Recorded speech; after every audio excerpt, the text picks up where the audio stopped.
अब देखिए जगत गुरु तत्वदर्शी संत रामपाल जी महाराज के मंगल प्रवचन। विद्यार्थी विद्या प्राप्त करने के लिए, एक रोजी रोटी के लिए 14, 15, 16 वर्ष पढ़ने जाता है स्कूल में, और डेली आता जाता है, डेली, और सारा काम करता है अपने स्कूल का, और तब जाकर के 2 रोटी का साधन बन पाता है मुश्किल से, कोई सर्विस या कोई बिजनेस उसका। और यहाँ परमात्मा पाने के मार्ग में हम ढीले गोड्डे छोड़ देते हैं। कैसे जाएंगे 4 रुपए 1 वर्ष में? कोई बात हुई यार? इस काम को वो करेगा जो इससे परिचित हो जाएगा। जैसे एक किसान है, दास का किसान परिवार में जन्म हुआ इस हरियाणा में, तो हम देखा करते थे हमारे पिताजी और अन्य जो भी गांव के किसान, दिसंबर जनवरी का महीना होता और रात्रि में नहर के पानी का नंबर आता था, वो फिक्स टाइम होता था, 1 घंटा या 1.5 घंटा, और उस फिक्स टाइम के अंदर ही वो पानी लगाना पड़ता था, खेत में सिंचाई करनी पड़ती थी। यदि किसी भी कारण से नहीं गया तो वो पानी उसको नहीं मिलेगा, कोई और ही चला लेगा अपने खेत में, और उस किसान का वो खेत खाली रह जाएगा, सिंचाई ना होने से वो व्यर्थ हो जाएगी उसकी फसल। तो इस किसान अपने प्रोसेस से पूरा परिचित होता है और उसको मालूम होता है कि यदि आज रात्रि में, कई बार तो 12 बजे रात के, 1 बजे 2 बजे, किसी का 10-11 बजे नंबर आता था। कई बार हमने देखा, ये दिसंबर और जनवरी का मौसम, यानी घोर सर्दी पड़ा करती, और ऊपर से छोटी मोटी बादल वर्षा भी, बूंद बांद सी छोटी छोटी जो है फुहार सी भी आ रही होती। हमने देखे हमारे पिता और अन्य गांव के लोग सिर पे चद्दर सी डाली, कपड़ा ना भीग गए, और पहुंच जाते वहां पर, शीत लहर चल रही होती, और जा करके नहर की उस नाली में निकाल कर अपने जूते और टांग के धोती उसके बीच में बढ़ जाते पानी में। हम तो अपने घर में भी रजाई भी ओढ़ लेते हैं, सब खिड़कियां बंद कर लेते हैं और हीटर भी लगाने की चेष्टा करते हैं। उस समय में किसान खेत में खड़ा हो जाता है जा करके, और जो चद्दर ले रखी थी वो भी एक तरफ रख देता है, क्योंकि उसके काम में वो बाधा करती है, कस्सी बजानी पड़ती है, और वो वहां पहुंच जाता है। उसको पता है यदि मैं नहीं जाऊंगा आज तो मेरी खेती नाश हो जाएगी, मेरे बालक भूखे मर जाएंगे, हम भूखे मर जाएंगे, हम निर्धन हो जाएंगे। तो वो परवाह नहीं करता, चाहे नमूनिया हो, चाहे कोई सांप खाए, चाहे कोई कांटा लगे, वो उस काम को करके छोड़ता है तो सफल होता है, सुखी होता है, उसके बच्चे भी सुखी रहते हैं। तो यही आप जी ने इतना परिचित जो होगा इस मार्ग से, वही इस काम को कर पाओगा, न लल्लो पत्तो दे करने से परमात्मा नहीं मिलेगा। तो इस प्रकार जो इस तरह परिचित हो जाओगे कि ये काम अगर अब नहीं करा इस मनुष्य जीवन में, आगे ऐसे दुखी हो जाओगे। परमात्मा बताते, नर से तू पशुआ की जय गद्दा बैल बनाई, ये 56 भोग कहा मन बोरे की तो कुरडी चढ़ने जाई। कलेजा मुंह को आता पुण्यात्मा दास का कि तो ये सतिथि हो जाती है जब ये ज्ञान समझ में आया, और पहले हम क्या उद्देश्य लेकर जी रहे थे, अब पता चलता है कि आज मनुष्य जीवन में हम क्या कितना सुंदर जीवन जी रहे हैं। भूख लगती है, रोटी बनाकर खा लेते हैं या बनी बनाई मिल जाती है, होटल पर खा लेते हैं, चाय पी लेते हैं, काजू किस्मत सेब संतरे खा लेते, लड्डू जलेबी हलवा खीर बनाकर खाते हैं। और सत भक्ति ना करने से, उस सतपुरुष परमात्मा की भक्ति ना करने से, कहते हैं फिर आप केवल कर्म फल ही भोगोगे, स्वर्ग में देवता भी बन जाओगे तो भी नरक जाओगे, और नरक के बाद फिर 84 लाख योनियों में भी आपने भटकना पड़ेगा। और इस सत भक्ति के करने से सब बाईपास निकाल देगा भगवान आपको, और सतलोक जाओगे। इसके ना करने से, जो इस मनुष्य जीवन को पाकर जो नहीं रटे हरि नाम, और जैसे कुआ जल बिना फिर बनवाया क्या काम। फिर परमात्मा कहते हैं कि नर से मनुष्य से तू फिर पशु बनेगा, नर से तू पशुआ की जय गद्दा बैल बनाई, और ये 56 भोग कहा मन बोरे, कहीं कुरडी चढ़ने जाई। होय होय, आज मानव शरीर है आपको, और आप कितना सुंदर जीवन जी रहे हो, एक इस छोटे से काम के बिना, भक्ति के बिना, सत भक्ति के बिना।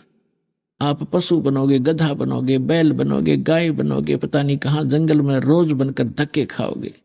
जो जंगल के अंदर ये नील गाय होती है, भटकती फिरती है, पशु पक्षी, कोई भी जीव देख लीजिए, प्रथम तो मनुष्य जीवन ही सुखी नहीं है। मनुष्य से हटकर तो फिर कैर टूट जाता है प्राणी पर, दूसरे शरीरों के अंदर जब ये प्राणी जाता है। तो क्या बताते हैं कि नर से चीतु पशुआ की जय गद्दा बैल बनाई, ये 56 भोग कहा मन बोरे की तकुरडी चरने जाई। फिर क्या बताते हैं, सुखदेव ने 84 भुक्ति बना पजावे खरवो, और तेरी क्या बुनियाद प्राणी तू पेंडा पंथ पकड़ो।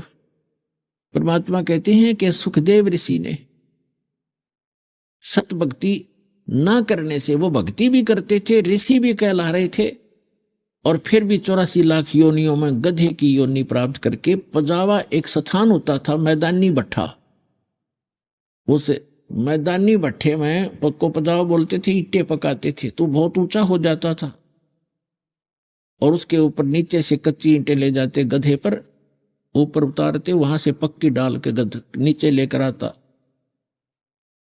और उसकी कमर टूट गई थी।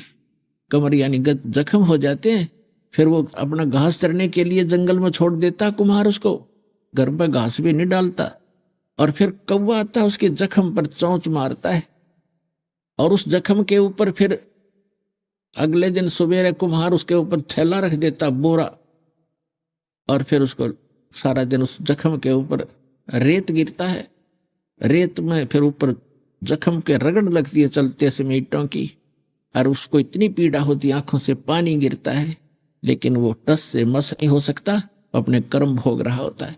तो पुण्यात्माओं कलेजा फट जा आदमी का, जब आपका नशा उतर गया, इस काल की भांग का नशा ना हो, क्योंकि होने ना देता, इतनी जगह इतना धक्का लगन नहीं देता, क्योंकि इसने नशा करा रखा है।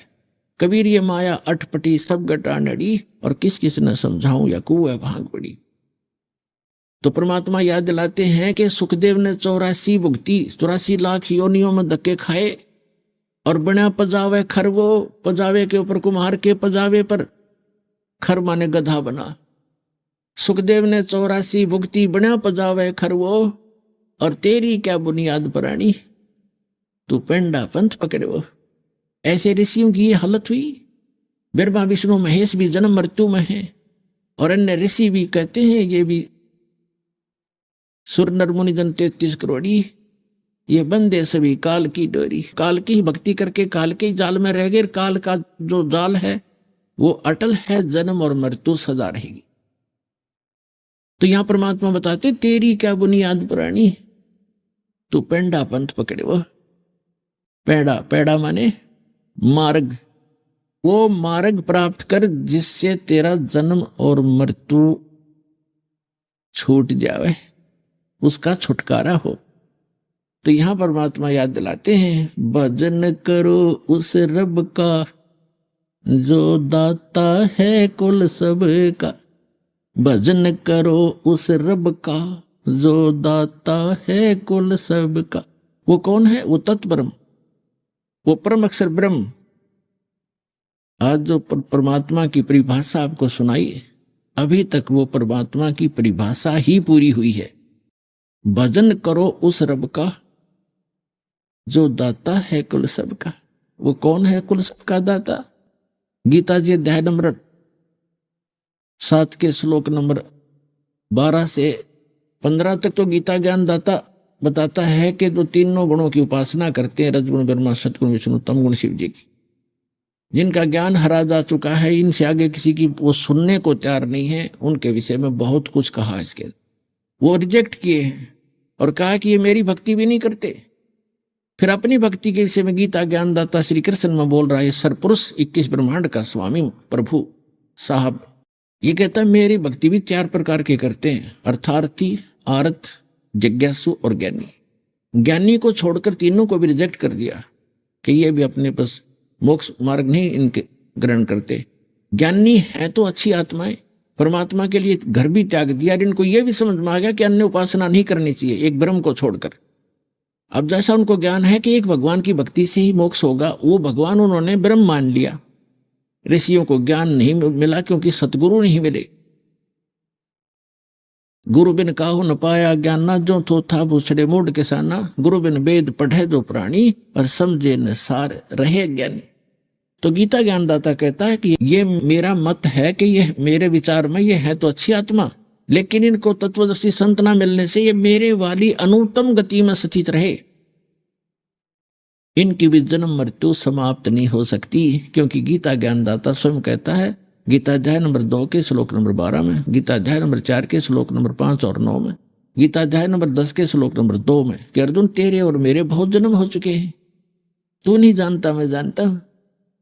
और अपना मंत्र बताता 8वें अध्याय के 13वें श्लोक में, ओम इति एकाक्षरम ब्रह्म विवहरण माम अनुसमरण प्रयाति तजन देहम से आती परमाम गतिम। मुझ ब्रह्म का एक ओम मंत्र है, इसकी साधना करता हुआ शरीर छोड़कर जाता है तो ओम से मिलने वाली ब्रह्म गति को प्राप्त होता है।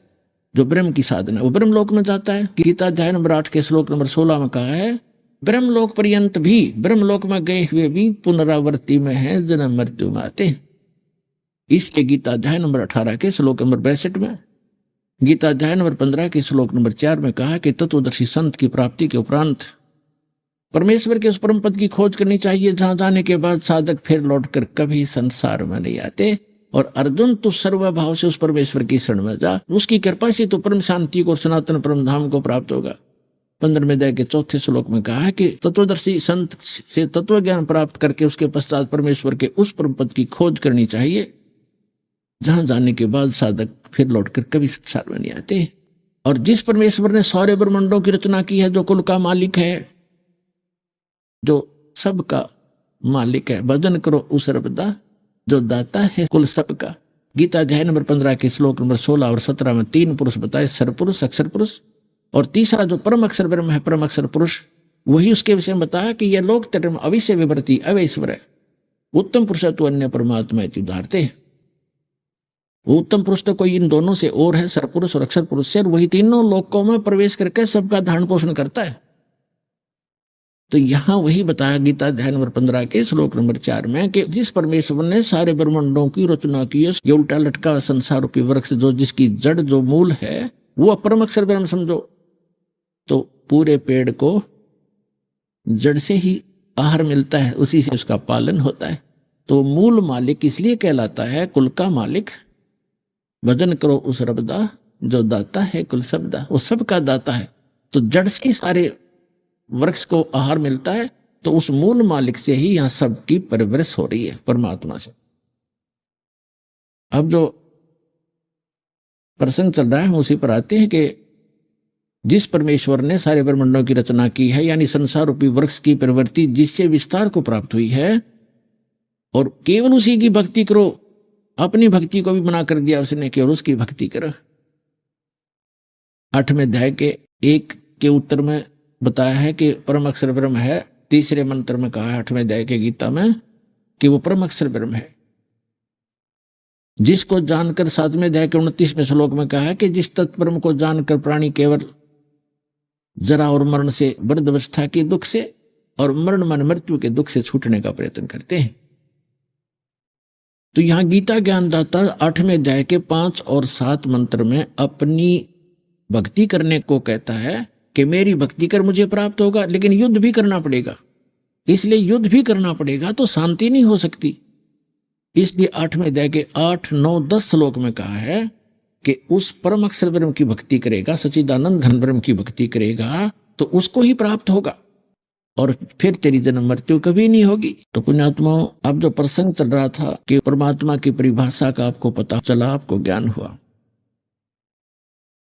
आज सबसे पहले दास ने वाणी परमात्मा के विषय में बोली थी, आगे गए ना बावड़े रोते भी सब जाही, बिन साहेब की बंदगी कहीं ठोर ठिकाना नहीं। पहले चले गए उन्होंने तो हमें कुछ ज्ञान बताया नहीं, उनके साथ क्या बीता, कहाँ गए, पशु बने, पक्षी बने, स्वर्ग गए, नरक गए, और रहते भी सब जहां शेष बचे वो भी ऐसे ही चले जाएंगे। बिन साहेब की बंदगी कहीं ठोर ठिकाना ना। साहेब माने परमात्मा की, सत्य पुरुष की। अब साहेब माने भगवान, अल्लाह, खुदा, रब, स्वामी, मालिक। अब कौन से मालिक की? कौन से रब की, कौन से साहिब की भक्ति करोगे, ये आपको बता दिया गया है।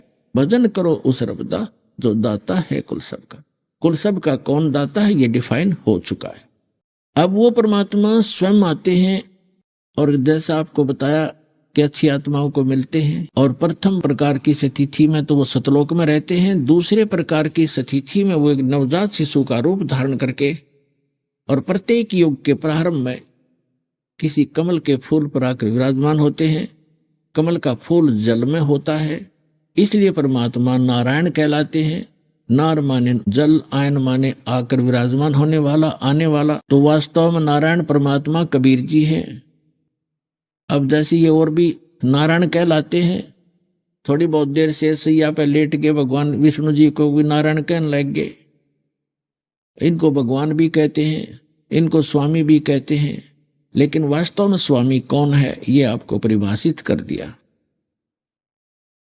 अब वो परमात्मा कहता चारों युग में संत पुकारे और कूक कहा हम हेल रे, हीरे माणिक मोती बरस ये जग सुगता ढेल रे।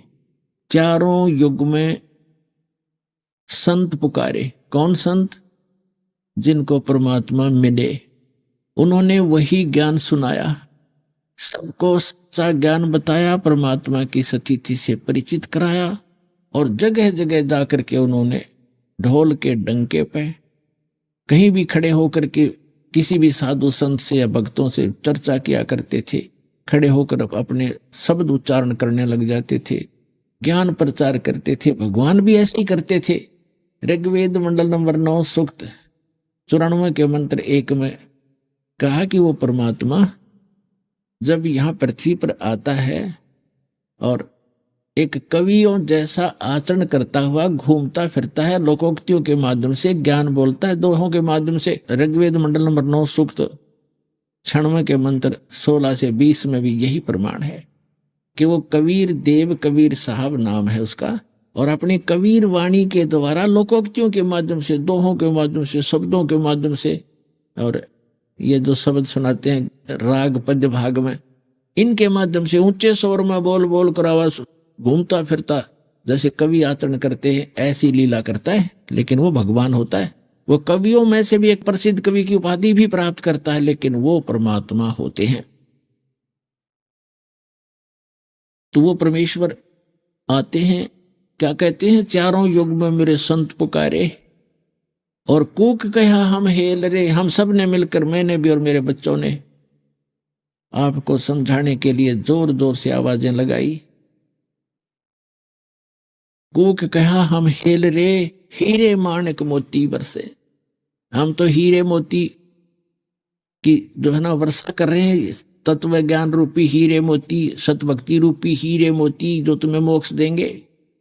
आप इनको स्वीकार ना करके आप डड़े कंकर पत्थर इकट्ठे कर रहे हो, आन उपासना करके, अन्य देवताओं की, अन्य भगवानों की पूजा करके, प्रभुओं की पूजा करके आप मोक्ष से वंचित रह जाते हो।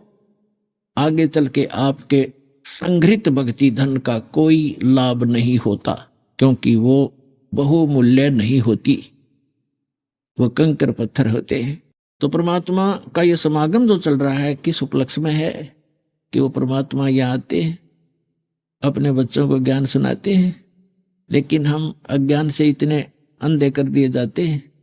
अज्ञानी संतों, काल प्रेरित इन ऋषि महर्षि आचार्यों और शंकराचार्यों द्वारा हम पूर्ण परमात्मा की भक्ति ना करके अन्य देवताओं की या अन्य तीर्थ और मूर्तियों की पूजा पर लगे रहते हैं।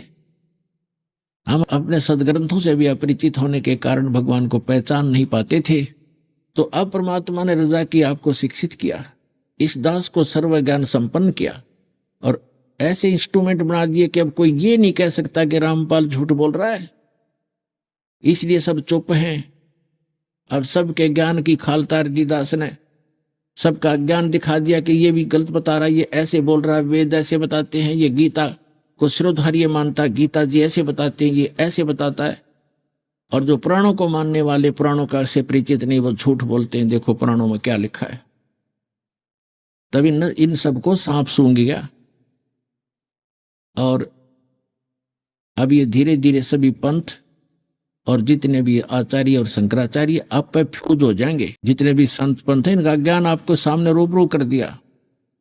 जैसे पहले दास का जन्म किसान परिवार में होने के कारण हमें याद है कि वर्षा के दिनों में कहीं पर भी आम कोई खाकर डाल देता गुठली, वो आम के पौधे उगाते थे छोटे छोटे। हम उसको वहां से उठा के निकाल के और दूसरे खेतों में लगा कर आते जहां नहीं होते थे वृक्ष, तो वहां तक ले जाते तो किसी पौधे की मिट्टी हट जाती जड़ों से, तो दूसरा साथी कहा करता तेरा ये पौधा ना उगे, ये लगे नहीं क्योंकि राम ने जड़ दिखेगी। और वो ऐसे होता था क्योंकि 1-1.5 घंटा दूसरे खेत में जान में लगता, वहां लगाते वो सूख ही जाता था, दूसरे लग जाते थे।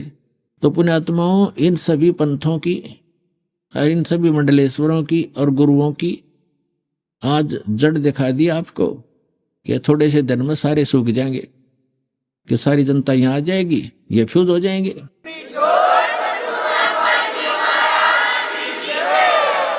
तो परमात्मा क्या बताते हैं, सतयुग में सत सुकृत कह टेरा, त्रेता नाम मुनींदर मेरा, द्वापर में करुणा में कहाया, और कलयुग नाम कबीर धराया। चारों युग में आता हूं मैं, सतयुग में सत सुकृत नाम से, त्रेता में मुनींदर नाम से ऋषि कहलाए, द्वापर में करुणा में नाम से, और कलयुग में कहते कबीर नाम से आता हूं। अब सत्सुकृत नाम से जब परमात्मा आए उस समय एक कमल के फूल पर विराजमान हुए। ये तो उनकी एक स्थायी लीला होती है, प्रत्येक युग में करते हैं। सतयुग में परमात्मा आए, सत्सुकृत नाम से प्रसिद्ध हुए, और एक विद्याधर नाम का ब्राह्मण, दीपिका उसकी पत्नी, दोनों उनके संतान नहीं थी, उम्र भी काफी हो गई थी 50-60 के आसपास, और उनको परमात्मा कमल के फूल के ऊपर एक सरोवर पर मिले थे, बालक रूप धारण करके, जैसा वो लीला करते ही करते हैं, शिशु रूप धारण करके आते। तो वो घर पर ले गए उठा करके। कई दिन तक उन्होंने अन्नपान कुछ नहीं किया, जलपान नहीं किया, चिंतित हुए। फिर परमात्मा ने स्वयं ही उनको कहा कि कुंवारी गाय लाओ मेरे लिए। अब कुंवारी गाय लाई गई बछिया, उसने दूध देना शुरू किया। उससे परमात्मा ने दूध पान प्रारंभ किया, क्योंकि कुंवारी गाय एक पवित्र गाय मानी जाता है, पवित्र पशु, और उससे परमात्मा सतलोक से दूध भेजते हैं अपना। पुण्यात्मा, अभी तो विज्ञान ने इतना ही जो प्रोग्रेस की है कि एक स्थान से दूसरे स्थान पर सारी फिल्म की फिल्म भेज देते हैं, और परमात्मा मटेरियल भी भेज देता है। ऐसे ही वो साइंस वाले कभी नहीं कर पाएंगे। तो कहने का भाव ये है कि उस परमात्मा ने सतलोक से दूध मंगाया कुंवारी गाय के अंदर, और वो पिया करते थे।